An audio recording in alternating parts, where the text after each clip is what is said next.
बोलिए शंकर भगवान की जय। आप सबको श्रावण मास की हार्दिक शुभकामनाएं। भगवान शंकर सनत कुमारों को श्रावण मास की बड़ी ही सुंदर कथा सुना रहे थे। अब भगवान शंकर श्री सनत कुमारों को 8वां अध्याय सुनाते हैं। सनत कुमारों ने पूछा कि हे शंकर भगवान, आपने मंगलवार की बड़ी ही सुंदर कथा सुनाई, अब हम आगे के वार की कथा सुनना चाहते हैं। भगवान शंकर प्रसन्न होकर कहने लगे, हे सनत कुमारों, बुध तथा बृहस्पतिवार की जो व्रत है वो एक साथ रखा जाता है। सनत कुमारों ने पूछा, इसका क्या कारण है, ये व्रत एक साथ क्यों रखा जाता है? तो भगवान शंकर कहने लगे कि एक समय चंद्रमा को ब्राह्मणों का राजा बनाया गया। इस समय शासन करते हुए चंद्रमा को बहुत समय व्यतीत हो गया। एक दिन जब वो चंद्रमा विचरण कर रहा था तो उसकी नजर अपनी गुरु पत्नी तारा पर गई। तारा जो बृहस्पति जी की पत्नी थी वो बड़ी ही सुंदर तथा बड़ी ही कोमल थी। चंद्रमा के मन में उसको देखते ही पाप आ गया और जैसे ही उसके मन में पाप आ गया उसकी बुद्धि डगमगा गई। उसे जो भी कर रहा था ना होश रहा ना आवाज रही तथा चंद्रमा उसकी कुटिया की तरफ बढ़ने लगा। चंद्रमा कुटिया की तरफ बढ़ने लगा तथा गुरु पत्नी तारा को उनके आश्रम में से अपने स्थान पर ले आया। इस प्रकार से बहुत समय व्यतीत हो गया अपनी गुरु पत्नी तारा के साथ चंद्रमा को रहते हुए। वहां देवगुरु बृहस्पति अपनी पत्नी को ढूंढने लगे कि मेरी पत्नी कहाँ गई।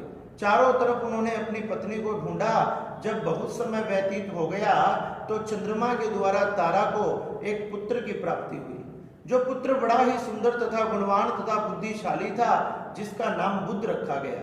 तथा देवगुरु बृहस्पति जब ढूंढते ढूंढते थक गए तो उन्होंने एक दिन ध्यान लगाकर देखा। जैसे ही ध्यान लगाकर देखा चंद्रमा का ये पाप उनकी आंखों के सामने आ गया। वह भागे भागे चंद्रमा के पास गए। अरे पापी, अरे दुष्ट, अरे तू दुनिया को शीतलता प्रदान करता है लेकिन तेरे मन में इतना पाप है। अरे तूने अपनी गुरु पत्नी का उपभोग किया है, इससे बड़ा संसार में कोई पाप नहीं हो सकता। पर स्त्री गमन करने वाले, तुझे धिक्कार है।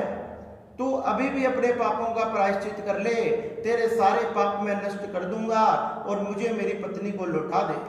चंद्रमा ने पत्नी को देने से इनकार कर दिया। देवगुरु बृहस्पति को बड़ा क्रोध आया।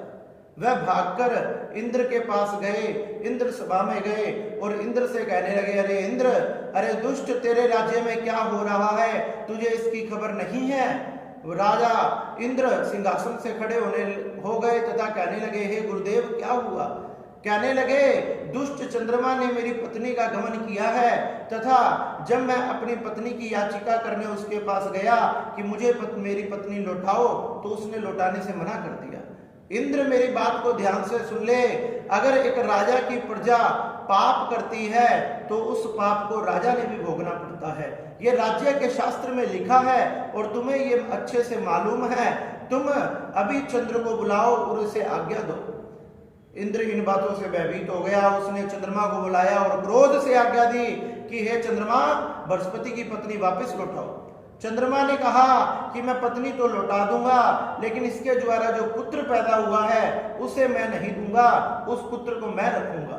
बृहस्पति कहने लगे, नहीं, ये मेरा पुत्र है। चंद्रमा कहने लगा, मेरा पुत्र है। इस प्रकार से दोनों में विवाद होने लगा। देवता संशय में पड़ गए। देवताओं ने विचार किया, एक मां ही बता सकती है कि इस पुत्र का पिता कौन है। तारा को बुलाया गया, सभा में खड़ा किया गया। लज्जा से तारा ने कहा कि ये जो पुत्र है वो चंद्रमा का औरस तथा बृहस्पति का क्षेत्रज पुत्र है। आपको जो ठीक लगे आप उसे दे दो। इस प्रकार से देवता आपस में बातचीत करने लगे। निर्णय ये निकला, बुध को चंद्रमा को दे दिया गया। जैसे ही बुध चंद्रमा को दिया, बृहस्पति जी नाराज हो गए।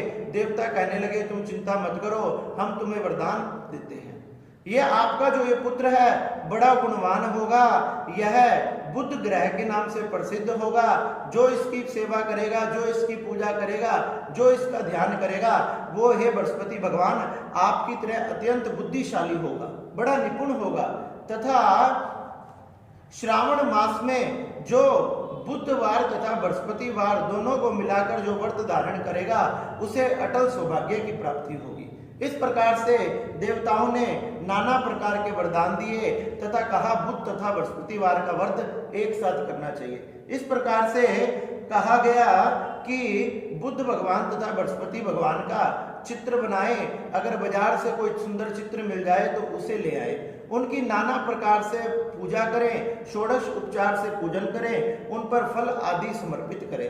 बताया कि सुंदर वस्त्र से उन चित्रों को ढके तथा जो इनकी पूजा करता है, जो उन चित्रों को किसी झूले में सजाता है, उसकी दीर्घ आयु हो जाती है। जो इन चित्रों को अपने खजाने में रखकर पूजा करता है, उनका खजाना भरने लग जाता है, उनके घर में कभी धन की कमी नहीं आती। बताया जाने लगा जो इन चित्रों को अपनी रसोई में, अपनी पाकशाला में रखकर पूजा करता है, उसके घर में कभी अन्न की कमी नहीं आती। इस प्रकार से नाना प्रकार से बुध तथा बृहस्पति भगवान दोनों ही मनुष्य की सभी मनोकामनाओं को पूर्ण करते हैं। इस प्रकार से दोनों की पूजा करनी चाहिए। सामर्थ्य हो तो सोने की प्रतिमा बनाए, रेशमी वस्त्र से ढके, षोडश उपचार से पूजन करके यह व्रत 7 साल तक किया जाता है। 7 साल तक इस व्रत को करके इसका उद्यापन करें तथा फिर हवन आदि करके ये सब दान में दे दें। बताया गया इस प्रकार से जो बुधवार तथा बृहस्पति भगवान का पूजा करता है उससे भगवान अत्यंत प्रसन्न होते हैं। इसमें तिल की, घी की तथा खीर की आहुति हमें देनी चाहिए तथा नाना प्रकार की सुविधाओं से हमें हवन करना चाहिए। कहने लगे इस व्रत को करें, इसका उद्यापन करें, हवन आदि करें तथा एक मामे तथा भांजे को भोजन कराएं। सनत कुमारों ने कहा कि मामे तथा भांजे को भोजन क्यों कराया जाता है, इसके पीछे क्या कारण है? तो शंकर भगवान कहने लगे एक समय की बात है, एक मामा तथा भांजे थे, दोनों बड़े दरिद्र थे। वे भिक्षा के लिए पृथ्वी पर घूमते थे, कभी इस नगर में कभी उस नगर में। तो जहां वो भिक्षा के लिए जाते थे वहां उन्होंने देखा कि श्रावण मास के अंतर्गत कोई रवि भगवान का व्रत कर रहा है, कोई सूर्य भगवान का, कोई मंगल का, कोई शुक्र का, कोई शनि का, कोई सोमवार का। इस प्रकार से सभी वारों के व्रत धारण किए जा रहे हैं, लेकिन कोई भी बुध तथा बृहस्पतिवार का व्रत धारण नहीं कर रहा। उन दोनों ने विचार किया क्यों ना हम बुध तथा बृहस्पति भगवान का व्रत करें, क्या पता भगवान हम पर कृपा कर दे तो हमें भिक्षा ना मांगनी पड़े। इस प्रकार से काफी समय तक दोनों ने विचार करते रहे। एक दिन निर्णय किया कि हम ये व्रत करेंगे।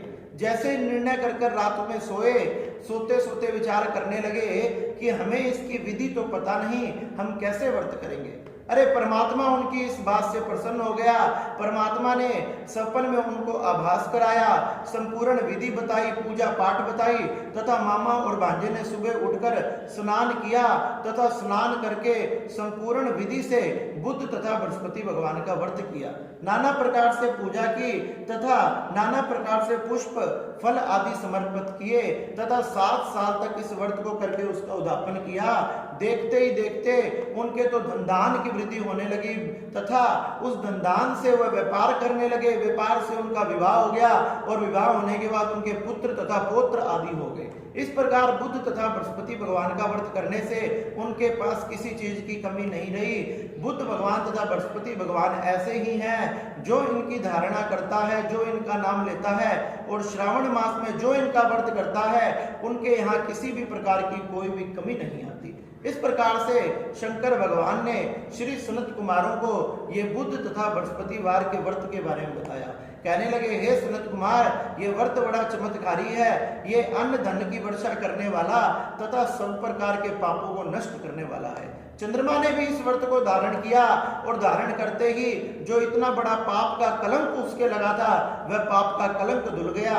ऐसे ही शंकर भगवान है, श्रावण मास में जो भी किसी भी वार को किसी भी देवता का व्रत करता है शंकर भगवान उस पर जरूर कृपा करते हैं। इसलिए हे सनत कुमारों, ये व्रत बड़ा शक्तिशाली है, आपने इस व्रत को करना चाहिए तथा ये समस्त प्रकार की मनोकामनाओं को पूर्ण करने वाला है। बोलिए शंकर भगवान की जय। नमः पार्वती नमः हर हर महा